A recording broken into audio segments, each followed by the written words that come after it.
Corredor, hoy te traigo una tier list con los métodos de entrenamiento más conocidos entre los corredores, desde lo más efectivo hasta los métodos que podrían estar saboteando tu rendimiento, y lo voy a hacer usando un sistema muy sencillo de entender, la clásica escala americana del rendimiento, desde la S, que representa la excelencia absoluta, pasando por la A, la B o la C hasta llegar a la F, donde colocaremos lo que deberías evitar o usar con mucho cuidado. Cada método lo vamos a analizar con lupa. Te voy a contar cuáles son sus beneficios, sus riesgos, su rentabilidad real en términos de mejora de rendimiento y sobre todo cuándo deberías usarlo según tu nivel y tu objetivo. Porque no es lo mismo preparar tu primer 10K que buscar bajar de las 3 horas en maratón. No te voy a soltar teoría vacía, aquí vas a ver ejemplos reales, casos de corredores populares y lo que dice la ciencia al respecto. Así que vamos al grano, que esto te interesa. Y por cierto, uno de los métodos más famosos lo han puesto en una categoría muy baja, ya verás por qué. El primero de los métodos que se gana un lugar en la categoría S es el famoso método 80-20, también se conoce como el entrenamiento polarizado y es una de las estrategias más respaldadas por la ciencia para mejorar el rendimiento en deportes de resistencia como es el running. ¿En qué consiste? Pues súper sencillo, el 80% del volumen total de tus entrenamientos, hablo semanales, debe estar en una zona de baja intensidad, lo que solemos llamar zona 1 o zona 2. Un ritmo cómodo, controlado, sin ir forzando, y el otro 20% se reserva para entrenamientos de alta intensidad, series, intervalos o esfuerzos cercanos a umbral o incluso consumo oxígeno máximo. Nada de quedarse en la zona intermedia todo el rato, polarizas, o vas muy suave o vas fuerte de verdad.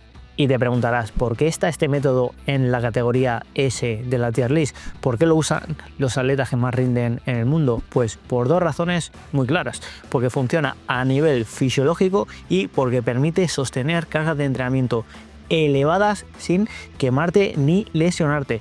Uno de los principales investigadores que ha estudiado esto es Stephen Seiler, que analizó el entrenamiento de fondistas olímpicos noruegos y descubrió que la gran mayoría de su volumen semanal era suave.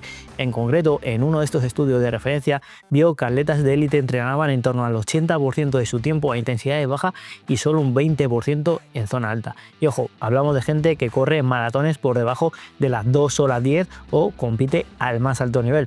Pero esto no es solo en Noruega. En España, investigadores como nuestro Jonathan Esteve Lanao han replicado este patrón en corredores populares y también han visto mejoras significativas en el rendimiento, sobre todo en pruebas de fondo como es el 10K o la media maratón.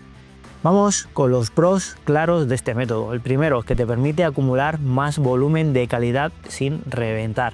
Y segundo, reduce el riesgo de lesiones porque no estás todo el día en tierra de nadie sufriendo a ritmos medios que ni mejoran la base ni la intensidad. Y tercero, mejora tu economía de carrera porque desarrollas eficiencia a ritmos bajos, que es justo donde vas a pasar la mayor parte de tu tiempo en una carrera de larga distancia. Y cuarto, es fácil de seguir y de adaptar según tu nivel porque no necesitas herramientas súper complicadas ni zonas exactas de pulso o de ritmo. Con tener una buena percepción del esfuerzo puedes empezar a aplicarlo. ¿Tiene contras? Alguno, sí. El más importante es que puede resultar aburrido para corredores que buscan variedad constante, ya que gran parte de tus entrenamientos van a ser suaves. Eso puede parecer monótono si no tienes una buena planificación o si no entiendes bien el porqué. Otra contra es que si no tienes una base mínima de kilómetros semanales, es difícil aplicar la polarización de una forma efectiva. Si solo entrenas 2 o 3 días, ese 20% de intensidad se te queda muy corto para producir una mejora significativa. ¿Para quién es este método? Entonces te preguntarás. Pues es ideal para corredores intermedios y corredores ya avanzados que ya tienen una buena base sólida y quieren dar un salto de calidad sin reventarse. También para corredores que han tenido lesiones recientes y buscan una forma estructurada de volver a meter intensidad sin arriesgar. Y si estás preparando una maratón o una media maratón, el método 80-20 es una forma excelente de llegar fresco al día de la carrera con un motor potente y eficiente. Te pongo un ejemplo muy sencillo de cómo sería una semana de entrenamiento polarizada con 5 días de entrenamiento. El lunes rodaje suave, 45 minutos, martes descanso o una sesión de fuerza, miércoles series cortas a ritmo alto, por ejemplo 10×400 en zona 5, jueves un rodajito suave, viernes descanso, sábado la tirada larga a ritmo de zona 2 y un domingo, por ejemplo, un fartlek progresivo. Como ves, la mayor parte de la semana se mueve en intensidades cómodas, pero con 1 o 2 estímulos bien potentes que suponen ese 20% clave para mejorar. Por eso el método 80-20 se gana el primer puesto en la Tier S, porque no solo mejora tu rendimiento, te enseña también a entrenar con cabeza, a dosificarte y a correr más sin lesionarte más. En la categoría A tenemos métodos de entrenamiento que son muy buenos, son métodos sólidos con respaldo fisiológico claro y resultados prácticos, pero que también tienen limitaciones que hay que saber manejar. Aquí no estamos hablando de modas ni de ocurrencias, sino de estrategias que pueden mejorar mucho tu rendimiento si sabes cómo y cuándo aplicarlas.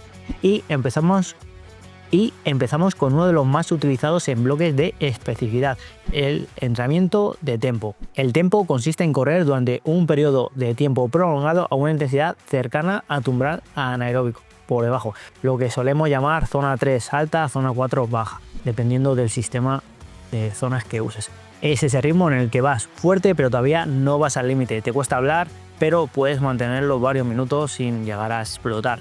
Fisiológicamente, este tipo de entrenamiento mejora tu capacidad de tolerar el lactato, retrasa el punto en el que el cuerpo se empieza a fatigar de verdad y en general te hace más eficiente a ritmo sostenido. Y eso es clave si compites en carreras de larga distancia como una media maratón o un maratón. Este método funciona especialmente bien en las últimas semanas antes de una carrera, cuando ya has construido una buena base aeróbica y necesitas acostumbrarte al ritmo objetivo. Por ejemplo, si estás preparando una media maratón en 1 hora 30, el trabajo de tempo te ayuda a mantenerte más tiempo cerca de ese ritmo sin sufrir tanto. También es muy útil para corredores intermedios que ya entrenan varios días a la semana y buscan consolidar su capacidad competitiva en media y larga distancia. ¿Y cuándo puede no ser suficiente? Pues cuando se convierte en la única fuente de intensidad. Muchos corredores se estancan porque hacen todo en esa zona media, ni muy suave ni muy intenso, lo que se llama la zona gris. Si haces demasiado entrenamiento a intensidad tempo y te olvidas de polarizar, como hemos hablado antes, puedes quedarte ahí sin mejorar ni en la base ni en la punta de velocidad. Además, fisiológicamente es una zona exigente que genera mucha fatiga y si no la dosificas bien te puede dejar sin energía para otras sesiones clave. Un ejemplo de sesión tempo clásica sería hacer 4 bloques de 12 minutos a ritmo de media maratón, un poquito más despacio, con descanso de 2 minutos suave entre media, o incluso un solo bloque continuo de 20-25 minutos si ya tienes experiencia. Lo importante es mantener un ritmo exigente pero estable, sin apretar del todo. Esta sesión encaja súper bien en una semana donde el resto de entrenamientos son más suaves o, como se suelen llamar, entrenamientos de base. Pasamos también al fartlek, otro método que también se merece estar en esta categoría. El fartlek, que significa literalmente juego de velocidad en sueco, es una forma de entrenamiento basada en cambios de ritmo durante el propio rodaje.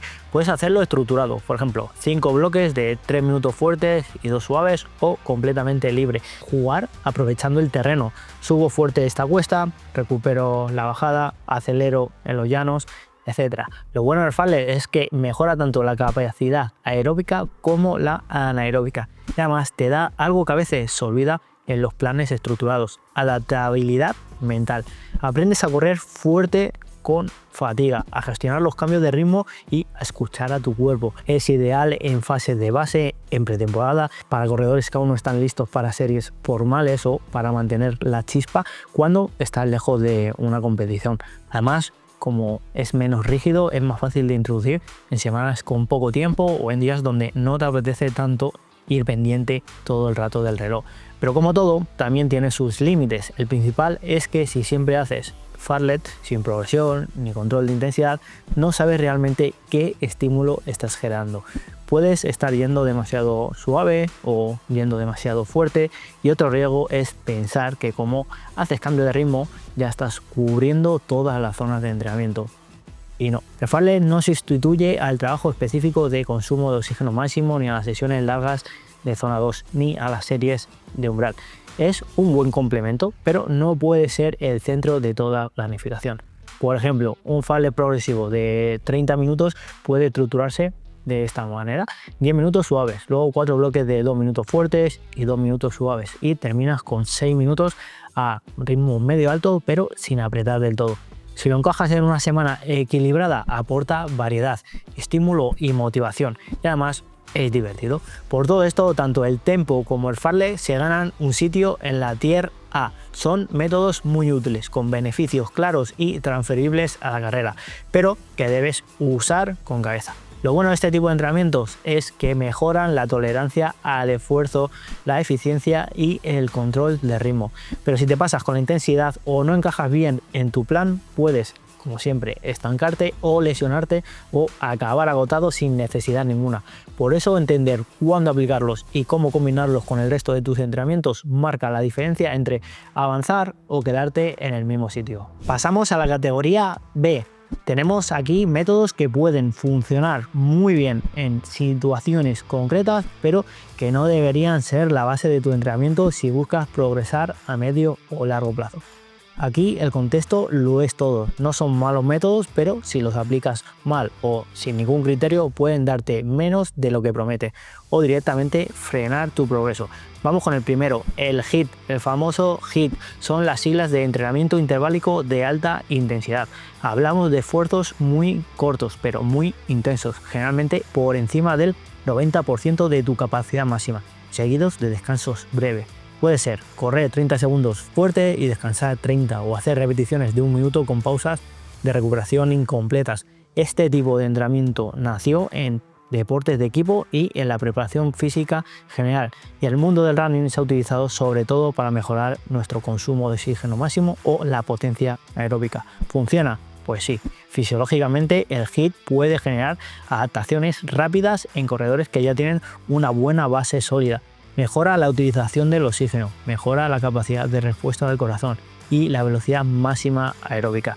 Y si tienes poco tiempo para entrenar, puede ser una forma muy efectiva de mantenerte activo y de mejorar puntualmente. De hecho, en personas sedentarias o en fases de pretemporada se ha demostrado que es eficaz para ganar condición física en muy poco tiempo. ¿Y dónde está el problema? Que el HIIT no es sostenible a largo plazo. No puedes construir un plan a largo plazo solo con series a tope. El cuerpo necesita carga, pero también necesita descanso y trabajo de base. Si solo haces HIIT, lo más probable es que te fatigues, que pierdas la motivación por quemarte o termines lesionado. Además, este tipo de estímulo tan agresivo no mejora la eficiencia a ritmos reales de competición como si lo hacen otros métodos. Es como usar un turbo cuando lo que necesitas es mejorar tu motor de manera general. Por eso el HIIT es útil en contextos muy específicos. Si vienes de una fase de parón y necesitas activar rápidamente el sistema, si tienes solo 2 o 3 días a la semana para entrenar y quieres meter un estímulo potente, o si estás en un microciclo de carga muy controlado, pero fuera de ahí su sitio es como un complemento y no como base. Pasamos al segundo método situacional de esta lista, el método Mafetón. Este enfoque se basa en entrenar exclusivamente a baja intensidad, normalmente en torno al 70-75% de tu frecuencia cardíaca máxima, siguiendo una fórmula muy sencilla: 180 menos tu edad. La idea es construir una base aeróbica sólida sin generar fatiga, evitar a toda costa las zonas medias o altas hasta que tu cuerpo esté preparado. Este método se hizo muy popular porque al principio parece casi milagroso, empiezas corriendo poco y despacio, pero ves que poco a poco vas mejorando a ese mismo pulso, es decir, a 140 pulsaciones pasas de correr a 6,30 km a 5,30 o incluso a 5. ¿Por qué? Porque mejoras tu eficiencia metabólica, usas mejor las grasas como combustible y así acabas desarrollando una base muy estable para luego esfuerzos más largos. Para corredores que vienen de una lesión, de etapas, por ejemplo, de sobreentrenamiento, de entrenar mucho o simplemente están comenzando de cero, pues puede ser una buena estrategia para evitar frustraciones, controlar estrés interno y construir desde abajo. Ahora bien, cuando el cuerpo ya se ha adaptado, seguir solo con este método te estanca rápidamente. No introduces estímulo de intensidad, no mejoras el umbral, no trabajas la economía a ritmos competitivos y muchos corredores se frustran cuando ven que ya no progresa, pero siguen empeñados en no meter ni una sola serie. La evidencia científica aquí es clara: para mejorar el rendimiento en carreras necesitas un mínimo de trabajo en zonas altas. Si solo haces trabajo en zona 2 toda la semana, tu capacidad competitiva pues se estanca, obviamente. Un ejemplo real: en mi programa hemos tenido corredores en los que hemos aplicado este método tras una lesión o tras un periodo de baja forma, donde las primeras 4 o 6 semanas sí que hemos progresado mucho a ritmo de base, pero también hemos empezado a introducir algún bloque de fartlek o de tempo para ir rompiendo esa meseta y seguir mejorando. Esa es la clave: usarlo como una herramienta y no como un único dogma.